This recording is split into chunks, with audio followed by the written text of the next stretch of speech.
In a neoliberal society which has comfort as its number one priority, the new generation seeks meaning, and that is demand that the right wing is able to provide. However, your provider should not be a closet gay catboy lover or a freak who has other PDF file friends and starves himself. Now, first we are going to be talking about the infamous Emperor of America, Nick Fuentes, aka the closeted gay catboy lover. Now, if you have been living under a rock, Nick Fuentes is a Mexican alt-right speaker with a podcast. His general beliefs include Catholic theocracy, anti-Semitism, and paleoconservatism. For a person who isn't into politics, this means he thinks doctrines of Catholicism should be law. He doesn't like Jews. He doesn't like sending money to foreign countries. Now, you would think that a base Catholic Mexican wouldn't be gay, right? You would be very strongly mistaken. Now, before we go into any accusations, keep in mind that these could be false. These are accusations. None of this is confirmed, and this is all kind of theoretical. Now, the first evidence we are going to be discussing is the catboy date. Now, not only was he on a date with the catboy, he arranged him to fly to a city, which is a very base and Catholic of him. Well, it could have been a joke. If you watch the video, which I unfortunately did, watch the clips on YouTube, it goes to a point where you genuinely cannot tell if it is a joke or not. While catboy Cammy is a satiric femboy, the tradition of dating femboys in outer spaces wouldn't even be a new concept. There are many records of online far-right individuals interacting with and even being femboys. So this is like a genuinely viable conspiracy theory. Now, the second piece of evidence is Nick Fuentes' rhetoric regarding women and society, because this suggests his questionable gay status. Nick Fuentes has said things such as going to the gym is gay, I hate working out because it hurts. having intimate relations with women is gay. He's also confirmed celibate. That's right, not involuntary, just celibate. So this allows us to imply a lot about his personality, which is also characteristic of many gay people in history. Maybe when he is dead, we will view his diary and realize he was the twin emperor of America. But another and final form of evidence for Nick Fuentes being homosexual is the gay corn incident, which is how it sounds. He played gay corn on his stream. His defense for this is he was hacked, which is the thing I would say too if I sent a "can I EYP" and she said no. So as you can see, not only is Nick Fuentes a homosexual, but he is also degenerate with his lack of care for Jim, which could have been rage bait, but you cannot tell what is and what isn't with this individual. Now, let's move on to the next person, Postman.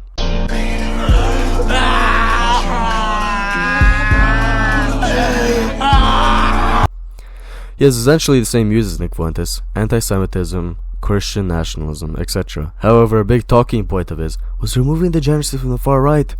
So he was better than Nick Fuentes, right? Even worse.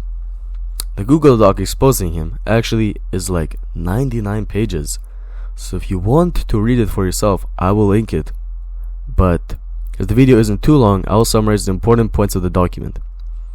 Disclaimer in the Google Doc says the following, so that should sum up how non-degenerate this individual is and how he's a crusader against degeneracy. Now, the document is divided in 5 sections, but overall it's just about having PDF friends who participate in extortion. But if you go on the internet for long enough, you'll meet a couple of these people, and maybe even be acquaintances. But that isn't the worst of it. As a counterpart to Nick Fuentes, who doesn't talk to women at all, Postman does a lot. And this is the most horrific fumbles I have ever seen in my entire life. Now, to not bore you, I will only bring up 2 women, Ada and Rosalind. Let's start with Ada. Ada's pretty insane consequence of dating Postman, and that is her getting an eating disorder. It's pretty horrific. But if you look at the screenshots, he is genuinely insane horrible with the phrase, "Stare myself for 20 hours physique." So actually this one, I can barely comprehend how a person can unironically compose this. If you C-worded me, I spend every waking hour of my life trying to ruin yours. I'd get my friends to triangulate your location to the videos you posted. It's insanely hilarious with the context of Rosalind, who he cheated with on Ada.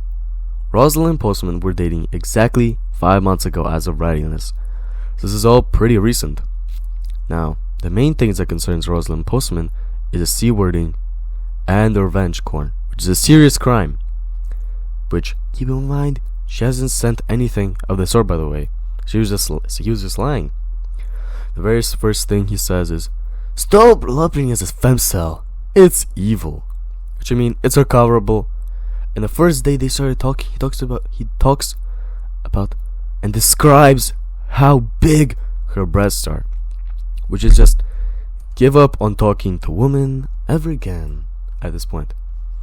But anyways, he asked her to send her breasts to her friend, and the friend says he never even received them, and just went along with it.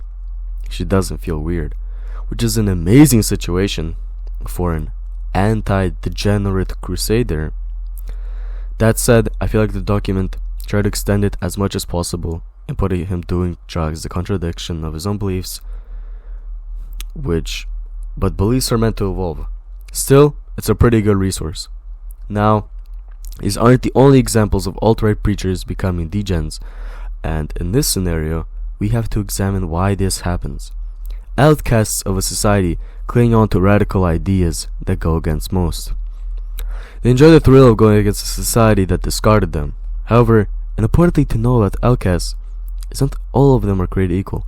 Sometimes they are outcasts for a reason, and other times are outcasts for non-justifiable reasons. As Ted Kaczynski, the infamous eco-terrorist, said, they immerse themselves in political or social movements, not so much because they believe in the cause, but because it gives them a sense of purpose and belonging. So even though some people on the alt-right like it because it appeals to their ideas, most enjoy it because it's easy to cling onto a group that is an outcast themselves. This explains the phenomenon of femboy and trans individuals in such groups. It's also why a lot of people in these subcultures do not deviate from the group, killing political and cultural innovation. If you are a right-winger or even a left-winger watching this video, you must understand that the right is not against progress or new ideas. The dividing issue between the left and the right is the issue of egalitarianism, the belief that people are fundamentally created equal. This equality creates a dangerous level of stagnation that we see today. You cannot be anti-stagnant and be a right-winger. That's why a lot of anarchists become right-wingers.